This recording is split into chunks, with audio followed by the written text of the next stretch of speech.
I just want to finish the honeymooners' trip to Europe and ask you about Joyce Randolph. I'm sorry. Joyce Randolph. Tell me Joyce about. Randolph. Yeah. She's a lovely lady. She was always there, and through all these years, she was always tricksy, and you couldn't help but love her.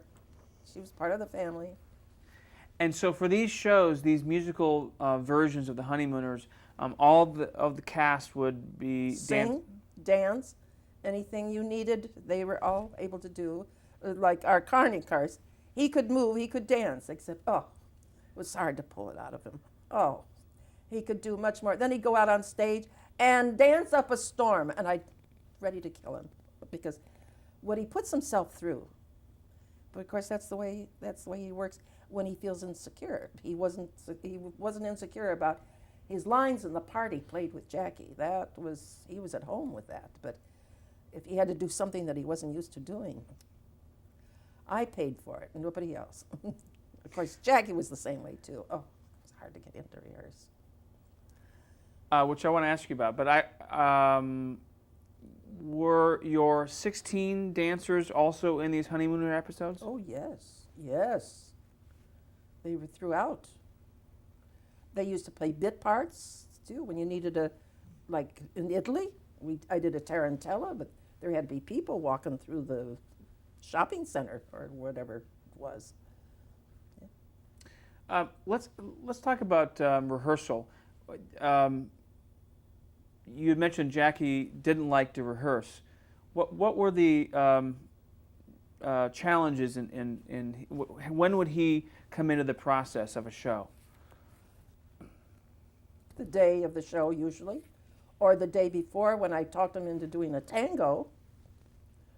I would first set it up with my assistant Peter and let him be Jackie and work it out with a girl.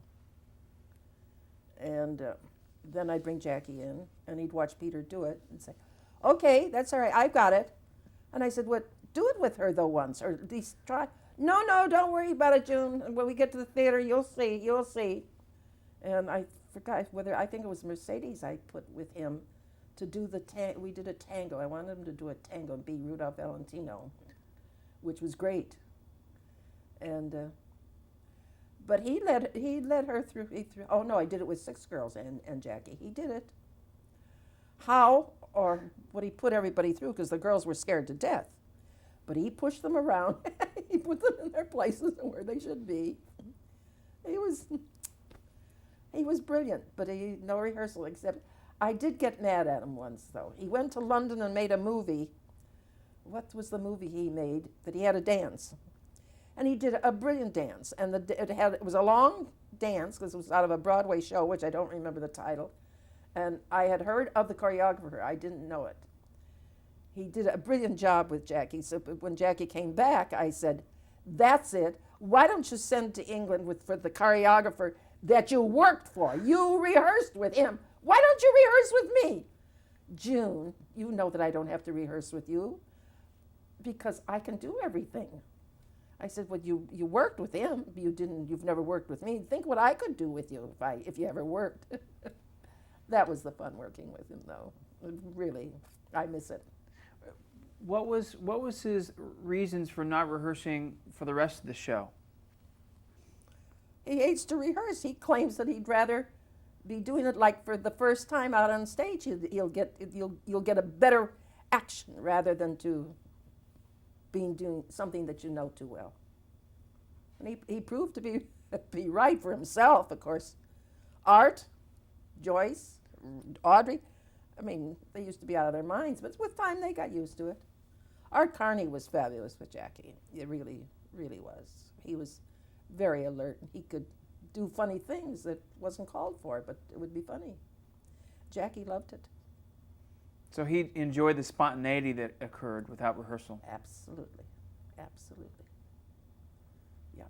But for a dancer, you can't be spontaneous, right? Yeah, that's right. Particularly when I would put him with the girls. Oh, he loved dancing with the girls, but he knew that he had to learn something, so he would try to put it off because if there'd be something he'd say, like the tango. He wanted to do. He said, "Listen, don't forget. One of these days I want to do a tango." I said, "Okay, let me know when."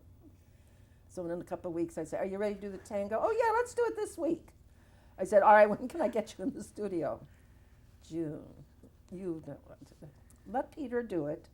So sure enough, I set the whole thing up with Peter, my assistant, and he would come in and he would watch it.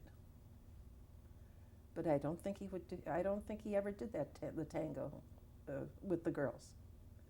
But I had keyed off. I think it was Mercedes. I put her in a position where she led him, so that he wouldn't get off. But Let's talk about a stage show from 1954 to 56. This was produced. It was actually a summer replacement for the Saturday show, right? It took place at the same time? well, no, it wasn't a replacement really. It was the summer show that Jackie decided he wanted to have a half-hour honeymooners alone, not being part of an overall show. And then the other half hour was a variety show, of which he would not be on because the first half hour was the honeymooners, which you are seeing a lot of them today. The half-hour honeymooners. I think those are the ones that he couldn't find. Were the Lost Honeymooners? No, I'm not sure. I don't remember myself. I'm mixed up with it. But no, the half hour, he didn't want to give up his whole full hour. He didn't want to do full hour honeymooners because to do the honeymooners the full hour like we had done was a lot of work. That's a lot of things to memorize. But he liked the idea of doing it for a half hour, but he didn't think it was good to do a half hour within a variety show. So that was why he decided, of course, he loved Tommy and Jimmy Dorsey. And we had the variety show. Well, it's Jack Philbin that riding in his car one day, coming down from New York down to rehearsal, he had his radio on in his car, and he had heard a singer on the car. Jack Philbin had a very good ear. That was Jackie's partner, and he was producer the last couple of years. And he had a good ear because he had once worked with Perry Como, and he had worked with bands. And he liked this singer. And when he got the office, he called the station and got the name of the guy right away and who to contact, which turned out to be an agent that we all knew in New York City. And he told Jackie about it, and Jackie said, "Well, put him on." So Jack Philbin went ahead, put him on. And for some reason or other, I can't tell you why, but it was within a couple of weeks. The June Taylor Dancers, because I had no idea, when this singer was put on the stage to sing, the girls were downstairs. They'd never done this with anybody else. They were downstairs in the wings watching and applauding. And when he was on the show, the word got out that he was on the show. The kids were in the balcony in our theater, and they had gotten tickets to be in, and it was Elvis Presley. Nobody knew Elvis Presley. I had never heard of him. And Jack Philbin did find him on the radio. Well, that was it. But Jackie had him for, I've forgotten how many weeks, 3 or 6 weeks. I think it was 6. I think it was 6 weeks. 6 consecutive appearances. Yeah. And the man that had Elvis, forgotten his name, but he offered for $25,000 to sell Elvis to Jackie. And Jackie said, no. And of course, everybody said, "What do you mean no? Why did you turn it down?" He said, "It's not my business. What am I going to do with a singer?" Of course, who knew Elvis Presley was take off the way he was? But the funny part was, after the first show with Elvis on it, we always had Monday morning meetings. I had to meet with Tommy and Jimmy to get music, and we discussed the show, who's on the show, would I have to work with, who wasn't I going to work with, and so on and so forth. They came in and they were so furious. They hated this kid. "Get him off our show, Jackie. He is terrible." Jackie said, "No, I can't, pal. He's on the show. He'll be here next week." Jackie, that's it. He is the worst. Every week because he was on for 6 weeks. And at the meeting, I used to have to sit there. Jackie wasn't coming to the meetings. I mean, it hurt I'd go like this with my ear because they were screaming and yelling. They couldn't stand Elvis Presley. I'm not sure. I don't think Tommy lived. I don't know which one went first. Didn't live quite long enough to see Elvis in his complete top. And because they were so wrong, of course. But of course, they were used to a Frank Sinatra type of style, which was all their singers. That's where all those singers came from, was with Tommy and Jimmy. And this is, of course, Tommy and Jimmy Dorsey. Yes. And Tommy and Jimmy Dorsey is right.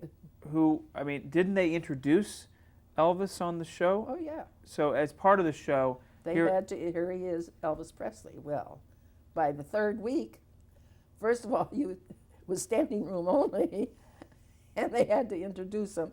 Tommy and Jimmy still wanted them off. They thought he was the worst singer that had ever come along. do you know what song Elvis Presley first sang on the show? Oh, God, I don't remember. I have a tape, but I don't remember. I have it here as, by the way, the date was January 28th, 1956. 56. And he did What month? January? January? That's what I have that's what I have here. Yeah, that could be. And Heartbreak Hotel was Heartbreak Hotel. Yes, Heartbreak Hotel. I remember that. which is his first hit, yeah. Yeah. And so this is Presley's television debut. That was his real. Because you hear Burl, you Sullivan, they were one and only. They claim, Jackie and Jack Philbin was their show. Let's go to the Jackie Gleason Show, American Scene magazine. That was started out in New York, as the other shows, right? Yes. 1962 to 66. Right. What was different about that show, and how did that come about? I'd say it was Jack Philbin. Jack Philbin felt that Jackie should get back on the air. And Jackie he had been in a Broadway show, and I mean he was quite content. And he'd say to Jack, well, yeah, I don't know, but no, we've had it, Jack, and I don't think the public, CBS is not going to buy your idea, because it was Jack Philbin said, well, we got to do something a little different. And that was the title he thought up, was American Scene magazine. American Scene magazine, because he said we could have, a woman at the microphone, and it's American Scene, and so on and so forth. So he kind of talked Jackie into it, and that's kind of what got us back on the air, is getting Jackie back on the air. He wasn't all that gung-ho to go back on the air at first. It was Jack Philbin that really got him pushed and got CBS interested and got them back together. Why didn't he want to go back on the air? Jackie, well, hard work, a lot of work. Was it the pressure of putting on a successful show each week? Yeah, and trying to be funny every week. Because you've got to be funny. They're going to tune out. And he felt that he had done everything that there is to be done. What did you do differently on this show that was different than the other shows? Well, it was at the end of the season before we split, and I did with Tom and Jimmy Dorsey. It was towards the end that I had gotten so tired of my own work. And well, here's an interesting point. I'll go all the way back to the very beginning of when I started with Jackie with the 16 Girls. He wanted the girls doing a fast opening number, but exciting, but he wanted them to look beautiful and wear furs. I said, well, they can't do a lot of dancing with furs, but if you want furs, I'll try to work that in, which my first opening show, I had ordered with his okay, because I didn't do anything without getting an okay with Jackie, particularly at the beginning. Cocktail dresses, and they were a split on each side, which I didn't think was going to be good enough, but the designer didn't want to touch the skirts, and so I okayed it. I went into rehearsal, and I did the opening number. It was fast, exciting. I liked it, but I didn't like the ending I had. I had a lot of turns. So I tried another ending. I'd forgotten what the other ending, but it was quite different. I still wasn't quite satisfied, but every time I'd say, okay, let's go, girls, they would stand up, and to get into their places, naturally I always had them from tall in the center out to the end. As soon as they got in a straight line, I gave them a kick combination one day. And of course it looked great. 16 girls kicking together. And I thought, oh no, I'm not going to touch that with a 10-foot pole. The Rockettes, you know, they're 2 blocks down the street. And so I thought, no. I came up with a third ending. Then I put them back in a straight line and gave them another kick combination. And I thought, well, if I ever do this, they'll say that I stole from the Rockettes. What else? So I thought, it's Jackie's money. It's Jackie's show. I called him. He was in rehearsal down at the hotel, 3 blocks away from me. And he got right on the phone. I said, Jackie, I think you better come over. I'm stuck on something. I need your opinion. He said, I'll be right there. And he was right there. Oh, he sat down. He said, well, let's see the number. So the girls did the number, first ending. He said, oh, that looks great. Well, let's see the next one. So they did the number again, second ending. And then he looked at me like, you know, what'd you get me here for? He said, that looks great. And I said, okay, I had given the girls now a kick combination, straight line. Now, they did the number, they got in a straight line, and they did about 4 to 5 kicks, and he stood up and he said, that's it. And now they start to stop. That's it. I said, okay, that's the reason I brought you down here. This is your show. This is your money. This is your show back. You're going on the air, and you know what they're going to say? That you stole, that I stole from the Rockettes, and what is that? What's new about it? And he stood up and he said, I don't care what they say. The people in Iowa and Idaho and Montana never saw the Rockettes. They don't even know who the Rockettes are. They're the ones we're playing to. Do it. That started the kicks, okay? Okay, now after a couple of years, I get pretty tired of doing the same monotonous, even though every number was different. It was either a jazz number or a pretty number or a tap number or whatever. And I would get so tired of my own work. And I suddenly thought, I know what. I always tried to give the Rockettes, you know, that was their ending. And then I started thinking of Busby Berkeley with the overhead camera bit. And I went to Jackie and said, you know, there's another thing I'd like to steal. I'd like to try that overhead camera. Don't you think we could do that? He said, that's a great idea. Yeah, let's see what we can do. So it wasn't possible because those cameras were heavy when that early. I mean, now they're small. You can pick them up and carry them, but not then. Well, it was Jackie's idea to build a little platform, put the camera on it, so that you had try to focus down, but you can't do that very well. So they fooled around and fooled around. It was Jackie that said, I'll tell you what, make it straight and put a mirror in front of the lens. So that's how we did that. The camera was taking it off from the mirror.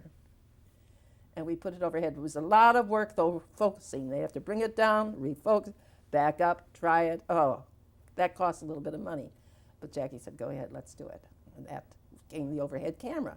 And I said, but now let's attempt to make some kind of an announcement that we're doing it from Busby Berkeley, his Warner Brothers movies. So he said, better still, let's get Ruby Keeler and Dick Powell in. Let's do a number. I said, great. We got Ruby Keeler, but Dick Powell was doing his own shows. He was doing 4 different, every week there was a different show with Dick Powell. That's how we got the overhead camera, which, of course, at the time I started going out of my mind with that, too. But that had never been done before. Not on TV. They still, many of them try to do it, but they miss. They miss. That's terrific. How did the show move to Florida? Well, at Christmas time, Jackie, when we started to have tape, there was the opportunity of attempting to do 2 extra shows, This is videotape. videotape, Mm-hmm. and be able to take at least one, take a week off. And of course, my husband and I had picked up golf. Jackie had picked up golf. Philbin was a golfer. He's the one that got us all playing golf. We came down here to Palm Beach on our week off to play golf. So we were sitting in, what's the name, famous restaurant in Palm, oh, you wouldn't know. There's a famous restaurant in Palm Beach. Delicious food. I've forgotten what it is. We were having dinner. And we're sitting at a big round table. And again, Jackie's sitting right across from me. And so we're very busy. And Jackie's saying, you know, it's fantastic to be down here in this kind of weather. And look at the clothes we're wearing instead of being out in the snow and freezing and so on. And I've got a big spoon and I pick up my soup. He said, let's do the show here in Miami. And I'm like this. And I look at him and I said, do the show from Miami? I put my spoon and he said, why not, Jack? Get on the phone starting tomorrow. Get us. We'll come to Miami, do the show from here. So I looked at my husband because I had a school at 56th and Broadway with 2,500 students in my school. And had just, well, no, that was a couple of years old. Had Carnegie House, the apartment building at 56th and 7th Ave. 56th and 6th Avenue. Carnegie House, they had just built a brand new building. And I had one of the top apartments on the top. I could look out on Central Park, and then my bedroom window, before the hotel had gone up, I could see Statue of Liberty that far down. And he wants to go to Miami. Well, we came to Miami. I'm still here. We loved it, though. And that's how we got to Miami. Because he could come up with these ideas, because it's true. It was wonderful. Can I answer my phone, or can you turn? And you've been in Florida ever since. I've been in Florida ever since, yeah. Now, so the Jackie Gleason show in 1966 to 1970 was also done in Miami, Yes. and that was the same kind of the format as far as musical numbers, the Honeymooners, same kind of material. Yeah. Um, Outside performers, part variety, part sketches. Naturally, the June Taylor Dance. I mean, that was a format that you weren't going to break. and the trip to Europe musical episodes were. We did down here in color. See, had gone color here. Not when we first arrived. Color hadn't come in. It was while we were here. The second year, I think, we turned to color. And that's when Jackie said, why don't we do the Honeymooners in color now, the musical. So the trip to Europe Honeymooners that you did in black and white, you redid them for this show. That's right, in color. And it was great in color. Oh. Well, if you ever watched all of them, that's the ones to watch. Or which ones did you see? The black and white? I saw the black and white. Oh, go see it with the color. What's more, it greatly improved, particularly my end with the one that I did do in Russia or Germany. And and it was there the Russian border. There was a sketch to do with that. That Art and Jackie get caught behind the hills and the booms and there was a funny sketch. Oh God, because Jackie kept standing up and yelling, "Let's have more booms! So it should be boom!" They got back to game the showtime. Telling me, I thought the people were going to jump up and run out of the theater. The booms were so loud and so big. We thought the whole theater was coming down. He got his booms. But no, my end with color was greatly improved. The dances. Had you changed the choreography at all? I improved it tremendously because I had great dancers, and I really got play out of them. In all these years, I'm assuming they weren't the same dancers. No, they weren't. So how often would you switch out new dancers? Well, we came down to Florida, and I would say about 10 dancers out of 16 came to Florida. I picked up the other 6. I came down here, I had auditions. And there were quite a few good dancers down here. Then, with time, the ones from New York gradually, quite a few didn't come down. I had to talk Mercedes into coming down. I wanted her to come down because she had now become my captain and almost like an assistant. And so I said, well, you're going to go to Florida with us. And she looked at me, me? Florida? I haven't been south of Philadelphia. I said, I think it's about time you went down there. You could probably do a lot of good. Well, I did. She had been down here for a year or two. One day I heard her telling the story about how she was taking a bus to go down to rehearsal, and the woman sitting alongside her said, oh, you look like such a lovely, clean girl. I could really use you in my apartment so well. If you're not working, I'd like to have you, I'll offer you a good job. So she said, oh, well, thank you very much. And I said, well, did you tell her who you were? That you were a June Taylor dance? She said, no, I wouldn't tell her. Embarrass her? And I said, oh, how could you sit there and take that? She's quite a lady, Mercedes. Quite smart. Smarter than I am. You also took us up to 1970. Now in the 70s and 80s, you worked with the Miami Dolphin cheerleaders, right? Mm-hmm. How was that experience? I didn't know whether but Joe Robbie, that was the year of the cheerleaders, the Dallas Cowboys, at one of the Super Bowl, that they had made such a hit. So all the teams, they were out. So Joe Robbie, who owned the Dolphins, he decided he wanted big cheerleaders. They had cheerleaders, but they were little school kids. And so I didn't think, I can't work with amateurs. I had, what's his name? One of the famous Dolphins from the big group. He's the one, Robbie asked him to come approach me. So he came and asked me, and I'm saying to my husband, Sal, I can't work with amateurs. I mean, I've had it. No.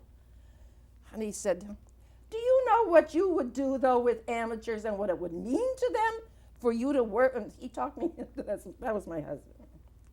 He said, it won't be hard. You'll enjoy it. You'll have fun. Of course, he was a great football fan, and I knew what he was after. He wasn't. Of course, I became a football fan, too. Then I decided to, okay. So we had a big call. Oh, God, what a call that was. The girls came out in droves. And let's see, the first group I had 24 girls. And they were good. I got them together. I have good tapes of them. Gave them some numbers, and they used to do a number at halftime, and worked out fine. I enjoyed it after a while. And of course, my husband loved to go see the games on Sundays. And I became a real football fan then, too. You can't help that. I hope we have a better team this year than we had last year. What the hell's going on with them? Well, and we'll change. Stop tape.